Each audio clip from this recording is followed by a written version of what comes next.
వాళ్ళు చేసిన నిర్వాహకం గురించి పదే పదే చెప్పడం మాకు కూడా ఇష్టం లేదు. ఎందుకంటే ఆయన నిర్వాహకం చేసి నిర్ణయం తీసుకున్న ఆయన ఏమో వస్తలేడు హౌస్కు. వీళ్ళని పట్టుకొని ఎన్నిసార్లు అనాలి అధ్యక్ష అని మాకే ఆశకు వస్తుంది. అసలు ఆలోచన చేయకుండా విద్యుత్ రంగంలో ఆ రోజున్న పరిస్థితి దృష్టిలో పెట్టుకొని తెలంగాణ పునర్విభజన చట్టంలో 4000 మెగావాట్ల పవర్ ప్లాంట్ ఎన్టీపీసీ పెడతామని చెప్పి వాళ్ళ ఇన్వెస్ట్మెంట్తో పెడతామని చెప్పినా సరే, వాళ్ళు ఒప్పుకున్నా సరే, వాళ్ళు ముందుకొచ్చినా సరే కనీసం సహకరించకుండా పెట్టకపోవడమే కాక హై రేట్ ఆఫ్ ఇంట్రెస్ట్ డబ్బులు తీసుకొచ్చి సింగరేణి గన్లకు 250 కిలోమీటర్ల దూరంలో యాదాద్రి మిర్యాలగూడ దగ్గర పవర్ ప్లాంట్ పెట్టిన అధ్యక్ష. ఆ కాస్ట్ నెంబర్స్ చెప్పాలంటే చాలా సమయం పడుతుంది. పోయినసారి కూడా చెప్పిన హౌస్లో వాళ్ళు అనుకున్న బడ్జెట్ ప్రకారం టెండర్లు కూడా పిలవకుండా బిహెచ్ఎల్కి ఇచ్చిండ్రు. భద్రాద్రి పవర్ ప్లాంట్ అయినా యాదాద్రి పవర్ ప్లాంట్ అయినా నాకు సబ్జెక్ట్ ఉన్నది కాబట్టి పోయినసారి నేను 2018లో శాసనసభ్యునిగా ఉండి చాలాసార్లు మాట్లాడిన అధ్యక్ష. కానీ ఆ రోజు దురదృష్టవశాత్తు ప్రజాస్వామ్యాన్ని కూని చేసే విధంగా ప్రతిపక్షం లేకుండా చేసిన వ్యక్తులు ఈరోజు మాకు నీతులు నేర్పిస్తున్నారు అక్కడ ఉండి. కాంగ్రెస్ అంటేనే కరెంటు, కరెంట్ అంటేనే కాంగ్రెస్ ఈ తెలంగాణలో, ఈ ఉమ్మడి ఆంధ్రప్రదేశ్లో. రైతుల గురించి కాంగ్రెస్ ఉచిత పథకాన్ని తీసుకొచ్చింది కాంగ్రెస్ పార్టీ. అటువంటి కాంగ్రెస్ పార్టీని ఈరోజు ప్రజలు ఆశీర్వదించి గౌరవ ముఖ్యమంత్రి గారు రేవంత్ రెడ్డి గారి నాయకత్వంలో, ఉప ముఖ్యమంత్రి గారు బట్టి విక్రమార్క నాయకత్వంలో వాళ్ళు చేసిన తప్పుల్ని సరిదిద్దడమే కాకుండా రాబోయే కాలాన్ని దృష్టిలో పెట్టుకొని ఎన్నో సంస్కరణలు తీసుకొస్తున్నాం. మామూలుగానైతే మిగులు బడ్జెట్ తోటి రాష్ట్రాన్ని అప్పచెప్తే బ్రహ్మాండంగా పనిచేయాల్సింది ఆలోచన చేయకుండా ఎన్నో తప్పు నిర్ణయాలు తీసుకొని రాష్ట్రాన్ని అప్పులపాలు చేసింది. మీ మంచి పనులు చేస్తుంటే మా ప్రభుత్వం మరి వాళ్ళ ఫ్రస్ట్రేషన్ తోటి 15 నెలల నుంచి ముఖ్యమంత్రి గారు పదే పదే మా మంత్రులు ఇటుపక్క నుంచి అధ్యక్ష మీరు చూస్తుండ్రు ఎంత మంచిగా సమాధానం ఓపికతోటి ఎంత మంచి సమాధానం చెప్తున్నారు. ప్రతి విషయంలో కూడా ఎక్కడ కూడా కాంగ్రెస్ పార్టీ ఏ విషయాన్ని దాచిపెట్టలే. ఫైనాన్స్ విషయంలో కానీ, కరెంటు విషయంలో కానీ, ఏ విషయంలోనూ వైట్ పేపర్ పెడుతున్నారు ముఖ్యమంత్రి గారు. ప్రజలకు తెలపాల్సిన బాధ్యత మా మీద ఉంది. కానీ ఈరోజు కూడా వాళ్ళు మాట్లాడిన పద్ధతి, మమ్మల్ని విమర్శించే పద్ధతి, అంటే అవసరం ఉన్నా లేకున్నా బైకాట్ చేసే పద్ధతి చూసినాగా ప్రజలు ఇచ్చిన తీర్పును కూడా గౌరవించకుండా మీరంటే ప్రతిపక్షం లేకుండా చేసి మేము ఆ పని చేస్తలేం, మిమ్మల్ని వదిలిపెట్టిపోతారు వాళ్ళు. ఎందుకంటే మీ నాయకుడు లేడు. మీకు ప్రజా సమస్యల ప్రభుత్వం దృష్టికి తీసుకొద్దామంటే అది రావట్లేదు. అది మీ తప్పు, మా తప్పు కాదు, అది ప్రజల తప్పు కాదు. బాగా అనిపిస్తుంది అధ్యక్ష. రేవంత్ రెడ్డి గారిని సరే కన్ఫామ్ అయితే మా ముఖ్యమంత్రి రేవంత్ రెడ్డి గారు మంచోరు కాబట్టి ఓకే ఓకే ఓకే 15 నెలల నుంచి ఓకే నాకు కన్ఫామ్ కాలేదు. మా గౌరవ ముఖ్యమంత్రి మంచోరు కాబట్టి మీరు 15 నెలల నుంచి ప్రశాంతంగా పండుకుండ్రు. లేకపోతే నిన్నటిదానికి ఒక లెక్క, రేపటి నుంచి ఇంకో లెక్క ఉంటుంది. మీరు గుర్తుపెట్టుకోండి. మీరు చూడండి, మీరు అంటుండ్రు సరే మీరు అనండి అధ్యక్ష. ఏదేమైనా నేను రాజకీయాల దగ్గర పోరాడుకోలే. విద్యుత్ రంగంలో మా ఉప ముఖ్యమంత్రి బట్టి విక్రమార్క గారు వాళ్ళు పనిచేసే తీరు కానీ మీరు చేసిన పాపాలను కడగాలంటే ఎవరో దేవుడు వస్తే తొందరపడకండి. ఎందుకు అని నేను రాజకీయాల్లో పోను అధ్యక్ష.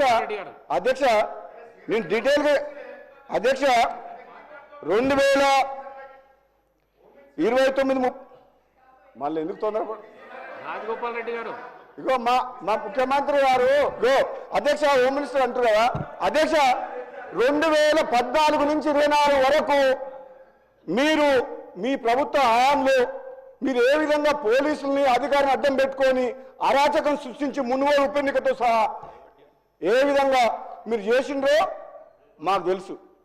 అదే మీ 15 నెలల కాలంలో మా ప్రభుత్వం ఎంత ప్రశాంతంగా మీరు ఎంత రెచ్చగొట్టినా సరే మీ ట్రాప్లో పడతలేం. ప్రశాంత వాతావరణాన్ని నిలబెడుతున్నాం. మీలాగా మీ అధికారాన్ని అడ్డం పెట్టుకొని పోలీసులు అడ్డం పెట్టుకొని మేము పని చేయట్లేదు, పని చేయం కూడా. ఇది కాంగ్రెస్ పార్టీ. ఈ కాంగ్రెస్ పార్టీ ఇది కుటుంబ పార్టీ కాదు, ఒక ప్రాంతీయ పార్టీ కాదు, ఒక జాతీయ పార్టీ. అధ్యక్ష, వీళ్ళు చెప్పిన సబ్జెక్టులకు నేను డిబేట్ కానీ కరెంటు గురించి మాట్లాడతా. అధ్యక్ష, ఈరోజు కాంగ్రెస్ పార్టీ అధికారంలోకి వచ్చిన తర్వాత ఎక్కడ కూడా వాళ్ళు అనుకున్నారు అసలు వీళ్ళు పరిపాలన చేతగాలు ఎట్లా అధికారంలోకి వస్తారు అనుకున్నారు. అయినా కానీ మేమే చాలా తెలివి కల్లేలా, వీళ్ళకి ఎవరికి తెలివి లేదు, వీరు పరిపాలించలేరు అనుకున్నారు. ఒక్కరోజు కూడా వాళ్ళకంటే కరెంటు పోకుండా అత్యధికంగా గరిష్టంగా హైయెస్ట్ రికార్డు కూడా కరెంటు మా కాంగ్రెస్ పాలన అందించింది. అధ్యక్ష, ఉచితంగా పేదలకు ఇచ్చిన 200 యూనిట్లు కూడా కరెంటు కూడా గృహాలకు అందిస్తున్నాం. అధ్యక్ష, అంటే మీకు నిద్ర పట్టలేదా? జీర్ణించుకోలేకపోతుండ్రా? మేము చేయలేమా అనుకుంటుందా? అధ్యక్ష, నేను చెప్తా అధ్యక్ష, విద్యుత్ సరఫరా స్థితి చెప్తా అధ్యక్ష.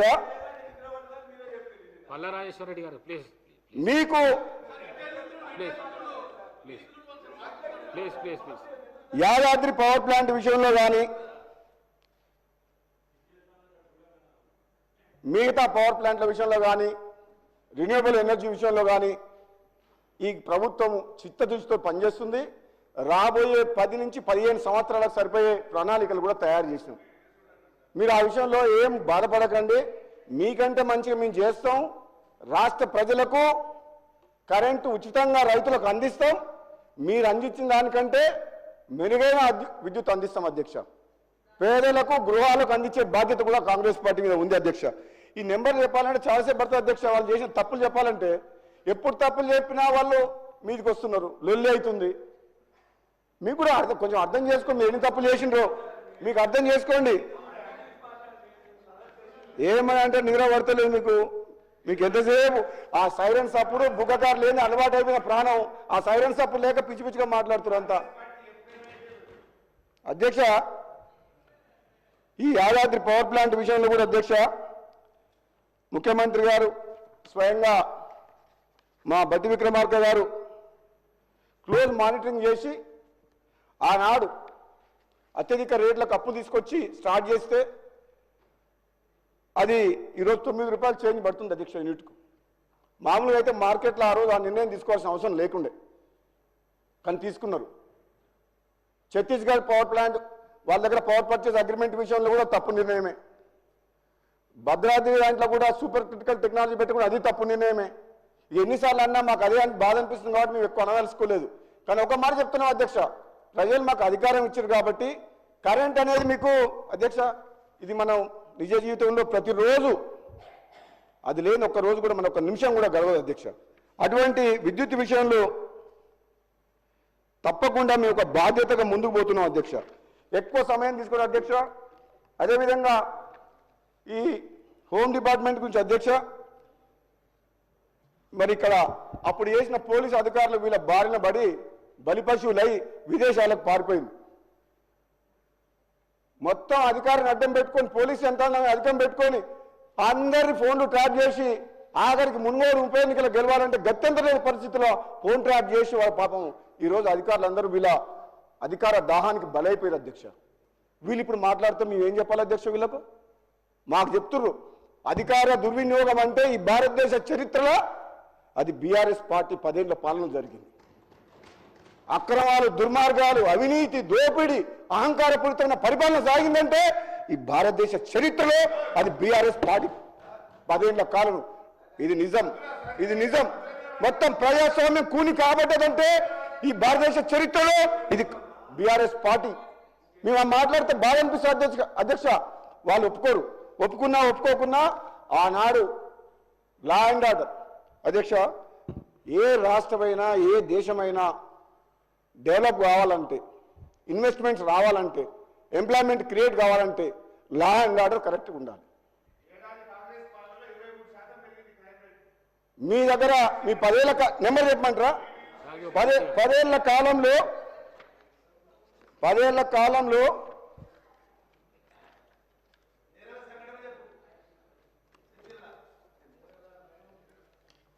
నయం ఆస్తులన్నీ దోసుకున్నది వాళ్ళే కదా. అధికార లెక్కల ప్రకారం తెలంగాణ రాష్ట్రంలో 2014 నుంచి 2023 వరకు 8742 హత్య కేసులు నమోదైన అధ్యక్ష.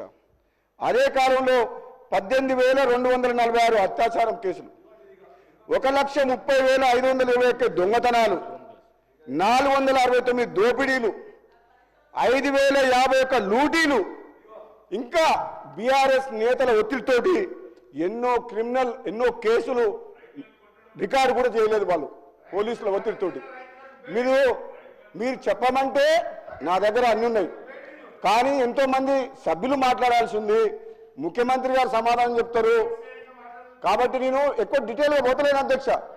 కాకపోతే ఒక్క మాట చెప్పగలను అధ్యక్ష, వీళ్ళ అధికారంలో అధికారం ఉన్నప్పుడు మంతరిలో మన శ్రీధరబాబు గారు ఇక్కడ ఉన్నారు, ఆ హత్య కేసు లాయర్ దంపతులది, హైదరాబాద్ ఔటర్ రింగ్ రోడ్ పక్కన ఉన్న వెటర్నిటీ డాక్టర్ మల్లన్న ఆ రోజులలో భూసేకరణ ఎట్లా చేసేవాళ్ళంటే అధ్యక్ష, పోలీసులను పెట్టి బెదిరించి రైతులను వాళ్ళని తీసుకుపోయి మా శివనగూడ రిజర్వాయర్ కాడ భూ నిర్వాసితులని వాళ్ళకు R&R ప్యాకేజ్ ఇవ్వకుండా పోలీసులను పెట్టి ప్రాజెక్టు కాంట్రాక్టుల కోసం ప్రాజెక్టు నడిపించారు. ఆ ప్రాజెక్టులో నీళ్ళు వచ్చేది లేదు, సచ్చేది లేదు, కానీ పోలీసులు అడ్డం పెట్టుకొని చేయించారు. అది లా అండ్ ఆర్డర్ విషయంలో. తెలంగాణ కోసం ఉద్యమం చేసిండ్రు రైతులు, సకల జనులు. వాళ్ళ 10 ఏళ్ల కాలంలో పోలీసులను పెట్టి ప్రాజెక్టులు భూములు లాక్కున్నారు రైతుల దగ్గర వీళ్ళు. అది మీది లా అండ్ ఆర్డర్, మీరు పోలీసులు అందుకు వాడుకున్నారు. నేను చెప్పుకునే పోతే అధ్యక్ష, మంత్రి నియోజకవర్గంలో బీఆర్ఎస్ నాయకులు అక్రమాలు, ఆ న్యాయవాద దంపతులు గట్టు వామన్ రావు గారు శ్రీధరబాబు గారు నియోజకవర్గంలో. అదేవిధంగా ఇసుక మాఫియా గురించి చెప్పాల్సిన అవసరం లేదు. మా నల్గొండ జిల్లాలో ఆ సభ్యులు లేరు, మాట్లాడదలుచుకోలేదు, కానీ విపరీతంగా కోట్ల రూపాయలు అక్రమంగా ఇసుక మాఫియా, ఇసుక దందా, భూములు వాళ్ళ పీరియడ్లో రియల్ ఎస్టేట్ వ్యాపారం బ్రహ్మాండంగా ఉన్నది. ఆ హైప్లో భూములు లాక్కురు, బలవంతంగా గుంజుకున్నారు, మొత్తం సెటిల్మెంట్లు. అది వాళ్ళ లా అండ్ ఆర్డర్. కానీ ఈరోజు కాంగ్రెస్ పార్టీ వచ్చిన తర్వాత గౌరవ ముఖ్యమంత్రి రేవంత్ రెడ్డి గారి నాయకత్వంలో ఈరోజు ప్రశాంతంగా ప్రతి ఒక్కరు కూడా ఈరోజు కూడా ఈ జాతీయ పార్టీ కాంగ్రెస్ పార్టీ ఒక్కరు కాదు అధ్యక్ష, ఒక సామాజిక తెలంగాణ వైపు పేదల ప్రభుత్వం వచ్చింది, ప్రజాపాలన సాగుతుంది, కొనసాగుతుంది. ప్రతి ఒక్కరు కూడా ఎంతో ఆశతో ఎదురు చూస్తున్నారు. దయచేసి ప్రతిపక్ష సభ్యులు మీరు ఆలోచన చేసి ఈ ప్రజాపాలన సాగిస్తున్న కాంగ్రెస్ పార్టీ ప్రభుత్వానికి సూచనలు సలహాలు ఇవ్వండి. కానీ ప్రతిరోజు అసెంబ్లీలో కొట్లాడతాం, మీకు అధికారం కావాల్సుకుంటే ప్రజల దగ్గర పోయి వాళ్ళ కష్టాలు మాట్లాడండి, వాళ్ళ తరఫున మాకు చెప్పండి. కానీ మీరు ఈ విధంగా సభలో ఎప్పుడు హౌస్ నడిచిన అధ్యక్ష, మీరు మీ మీద అటాక్ చేసిండు, మీ సభ సొంతం కాదని చెప్పి మిమ్మల్ని ఈ సభ మీ సొంతమా అన్నారు. మరి మేము 6 సభ్యులు ఉంటే పోయిన అసెంబ్లీలో మాకు గొంతు వినిపించలే, మార్షల్స్ పెట్టి బయటకు పంపించారు. మరి అది అప్పుడేం చేసిండ్రు? అప్పుడు ఎక్కడ పోయింది ప్రజాస్వామ్యం? అప్పుడు మా గొంతు నొక్కేసిండ్రు కదా. అందుకనే ప్రజలు మిమ్మల్ని అటు పంపించి మమ్మల్ని ఇక్కడ పంపించారు. అధ్యక్ష, చరిత్రలో ఎప్పుడైనా సరే చివరకు ధర్మం గెలుస్తుంది. ఆ ధర్మం నిలబడినది కాబట్టే ఈరోజు కాంగ్రెస్ పార్టీ ఇక్కడ ఉన్నది. మీ దుర్మార్గమైన పాలన 10 ఏళ్ళు అది ప్రజలు చూసిండ్రు. అధ్యక్ష, లాస్ట్కు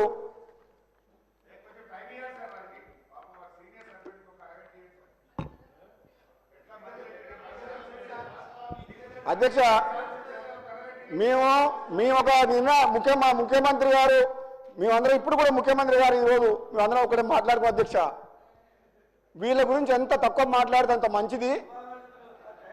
బీఆర్ఎస్ పార్టీ గురించి వాళ్ళ గురించి ఎంత తక్కువ మాట్లాడితే అంత మంచిది. మనం ప్రజల పక్షాన ప్రజలకు ఇచ్చిన హామీ నెరవేర్చే విషయంలో ఒక్క నిమిషం వేస్ట్ చేయకుండా ఈ తెలంగాణ ప్రజల కోసం పనిచేద్దాం. వీళ్ళని మనం ప్రజలు చూసుకుంటారు, వీళ్ళ గురించి తక్కువ మాట్లాడదనే నిర్ణయానికి వచ్చినాం కాబట్టి నేను ఎక్కువ మాట్లాడదలుచుకోలేదు అధ్యక్ష ఈ ప్రతిపక్షం గురించి. ఎందుకంటే వీళ్ళు మాట్లాడే కొద్దీ మాకేదో ఉందని వీళ్ళు అనుకుంటారు. వీళ్ళు గుండుసున్నాయని ముఖ్యమంత్రి గారు చెప్పారు కదా మన పార్లమెంట్ ఎన్నికల్లో. కాబట్టి మీకు మళ్ళీ భవిష్యత్తు లేదు. 1000 జన్మలు ఎత్తినా ఆ బీఆర్ఎస్ పార్టీ తెలంగాణలో అధికారంలోకి రాదు. మేము చెప్తున్నాం మీకు, మీరు అర్థం చేసుకోండి. ఎప్పుడైతే తెలంగాణను తెచ్చి బీఆర్ఎస్ని పెట్టిరో అప్పుడే కథం అయిపోయింది. ఇక మళ్ళీ మీరు అనవసరంగా ఏంటంటే సరే ఎమ్మెల్యేగా గెలిచిరు కాబట్టి రండి, హుందాగా ప్రవర్తించండి, ఏదైనా సలహాలు సూచనలు ఇవ్వండి. కానీ అనవసరంగా మీరు మమ్మల్ని రెచ్చగొడితే మా మాట ఏమినైతే మీరు కేసీఆర్ కుటుంబ సభ్యులు మాకంటే ఎక్కువ తెలియకలేదు. మేము ప్రజల పక్షాన మాట్లాడుతున్నాం అధ్యక్ష. ఇచ్చిన హామీలు నెరవేర్చే పనిలో మా ప్రభుత్వం పనిచేస్తుంది అధ్యక్ష.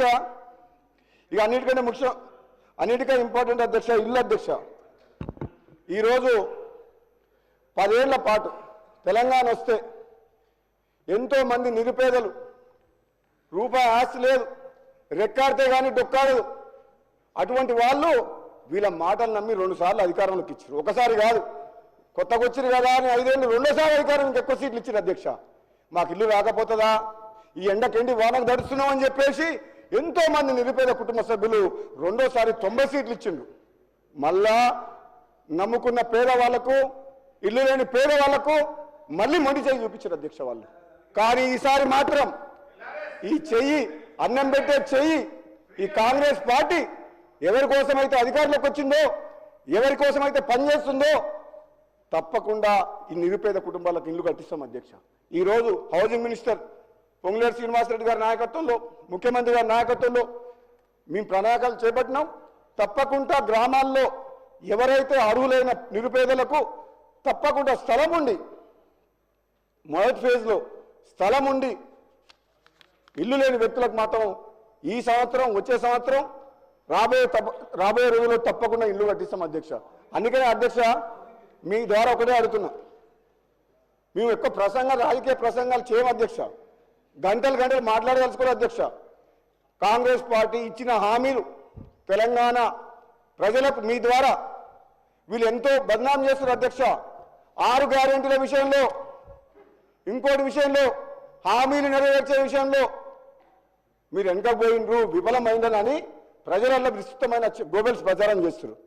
మీ ద్వారా తెలంగాణ సమాజానికి ప్రజలకు చెప్తున్నాం అధ్యక్ష, వీళ్ళు చేసిన నిర్వాకం మామూలుది కాదు. మేము కాబట్టి, కాంగ్రెస్ పార్టీ కాబట్టి ఏ విధంగా అయినా సరే ఈ తెలంగాణలో ఉన్న ఆర్థిక పరిస్థితిని గాడిలో పెట్టి ఇచ్చిన హామీలు నెరవేర్చాలి ఒక్కొక్కటిగా అని చెప్పి ఈ కాంగ్రెస్ పార్టీ ప్రభుత్వం, ముఖ్యమంత్రి రేవంత్ రెడ్డి గారి నాయకత్వంలో ముందు పోతున్నాం అధ్యక్ష. తప్పకుండా కాంగ్రెస్ పార్టీ తెలంగాణ ప్రజలకు ఇచ్చిన హామీలు నెరవేరుస్తుంది. ఈ పేదల కోసం వాళ్ళ కన్నీళ్లు దూర్చేందుకు నిజాయితీగా, నిర్విరామంగా కష్టపడతామని చెప్పి తెలియజేస్తూ సెలవు తీసుకుంటాను అధ్యక్ష. Thank you.